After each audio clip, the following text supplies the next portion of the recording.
All right, I had a request from a viewer. How you make more money selling used parts online? Basically, how do you get less fees, save some money on shipping? So I'm gonna start with the fees side of things just because this one is not something I can go very in depth on. I don't have a whole lot to give you here. So the first part of that, don't piss eBay off. If you piss eBay off and I think I had too high of a return rate for 1 month and they actually docked me an extra, it was 5 to 10%, totaled out to, it was quite a bit. It took a lot of the sales and took a lot of our profits. So don't do that. One thing that you can do proactively, if you're not on that side of the board, is do the free returns, which gives you that top rated seller plus or whatever it's called. I'm gonna be honest with you, I don't use it. I don't want to do free returns. I may be wrong on that. That's not how I do things. There is one other option that you could do that we will be doing soon when we switch softwares, is integrate your products onto your own website. Selling it direct from your website. When you sell something on eBay, maybe you throw a business card into the box or whatever, or just marketing it on Facebook, and you're selling those products, and then you have a different store fee schedule it depends on who you utilize. So like if you have PayPal as your payment processor, you're only at 3% fees instead of something close to 12%, which is what eBay is, or versus like if you were using Shopify. I do know one person who uses a Shopify store, and you're able to integrate both your eBay listings and your website's listings. So if something sells on your website, it deletes it off eBay. But that would save you a few bucks on fees alone. Next, I would say a lot of it comes when you're buying the machines. You can't just buy anything and turn a profit. So I bought 4 of these piece of junk, 85, 86, 87, something like that, TRX 250.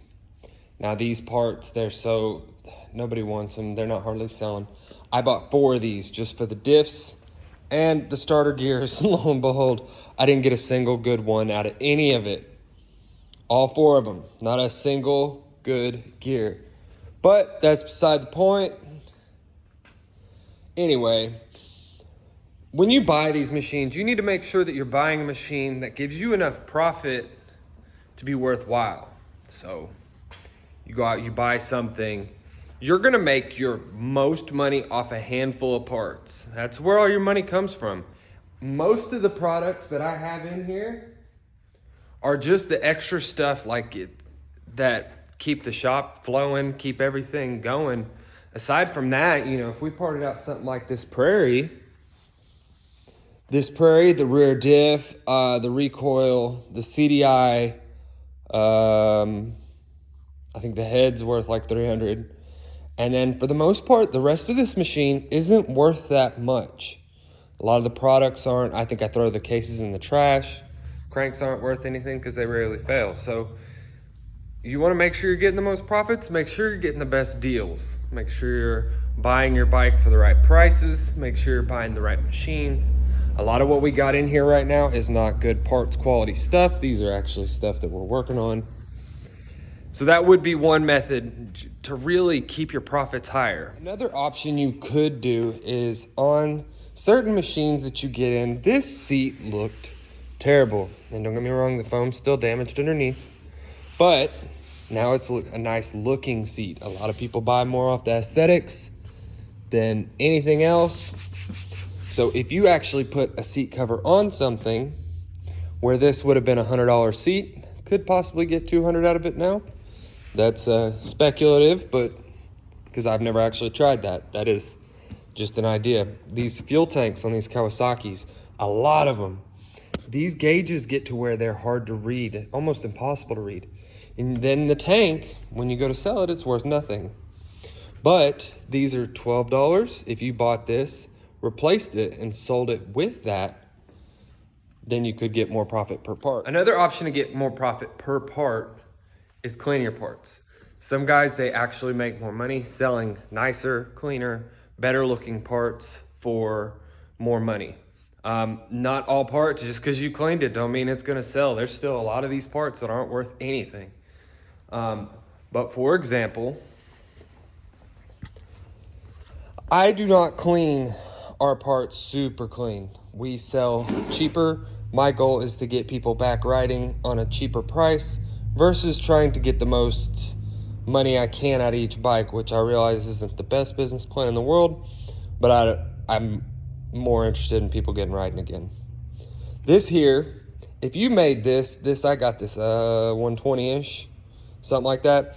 If I clean this spotless and really got the shine back out of this aluminum, I could probably bump this up closer to $200. So that would allow you to bump your profits up higher. The next option would be sell more of them, but we've already said that.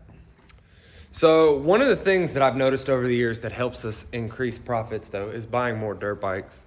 The parts are usually cheaper and easier to ship. The parts sell through a little bit better in my opinion. Where I'm at now, we can't find enough dirt bikes to keep the shop flowing. Otherwise, I'd probably switch this to the dirt bike hustle. You know what I'm saying? Next up is how do you save on shipping? All right, so this is kind of a rock and a hard place because the shipping prices keep going up. I think we're spending like an extra $2,000 per month over what we were spending last year, and probably a whole lot more than that from the year prior. So it's slowly but surely cutting into that bottom end of profits. Now, when you're shipping something like these, you can save some money pulling the studs on shipping, yeah, and all that. But essentially, there's not a whole lot you can do. So you could ship it parcel select, but then it takes forever to get to your customer. You got a pissed off customer. You just don't want to do that. So what could you do to save some money on shipping? This is something we've implemented a lot lately. So we used to use a lot of packing peanuts. The packing peanuts are like $25 to $30 a bag. And what are we spending? We buy paper now. This is what we buy now. As you can see, this is pretty thick. The thicker, the better. We buy this as an 18-inch roll. It's like 35 bucks for the whole roll versus what we used to use these packing peanuts. And overall, it does save quite a bit of money on shipping because we would burn through a lot of peanuts where this roll lasts quite a while. Now, not all paper is created equal. This stuff comes from Walmart. It just comes like, and it's like it's just flimsy. It doesn't give you the same effect as this because essentially you just want to make sure that it's not moving around in the box and breaking the box open and obviously not getting to the customer. And then I guess the only other option you really have to save on shipping, and this may be something that I'm overlooking, is just using more of the priority mail. Padded flat rates, medium flat rates. Utilize that as much as you can. There are videos online of how you can use a hairdryer to stretch out a padded flat rate a little bit so you can jam a little more in it. And that stuff, you get free boxes. It does save some cash. We use a site called ShipRush. It costs 30 bucks a month, but we've been using it for so long. Don't really want to switch. There's a site called Pirate Ship, which does the same thing. And you can utilize that for stuff like your cubic rate. And with cubic rate, when you ship with that, where sometimes a 7x7x6 priority mail box will be 17, 18 bucks on eBay, you can get that shipped on there for $8 to $9. It integrates with eBay. I think Pirate Ship does too. I never actually really messed with it that much, but it's still supposed to be a good option. Another good option would be used boxes.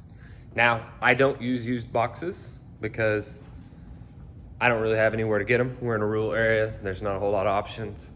So we don't have that option to drive across town to the local wherever people get used boxes from and go through their dumpster and pull some out. that save a lot of money. I mean, we spend probably $250 a month at the place where we buy our boxes. So that's $3,000 a year, roughly. And the boxes aren't the expensive part, but you know, when you're nickel and diming everything you can save, that if you cut that in half, that's an extra $1,500 a year. That's pretty good money.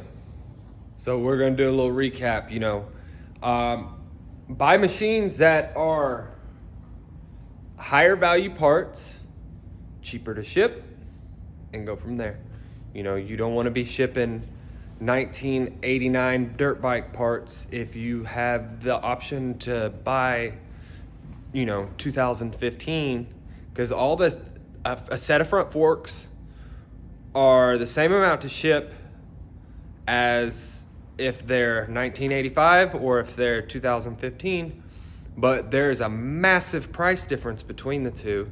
You know, you get the Showas or whatever, and that stuff equals to more profits. Yeah, of course, if you bought the bike for the right deal. It all goes together. It's like a big merry-go-round, maybe, I don't know. Thanks for watching. Like, subscribe if you feel like you got value out of this video. And if you have a question on something on the parts side of stuff, like how do you do this, how you do that, just put it in the comments down below. I'm trying to answer as many of y'all questions as I can and be as helpful as possible.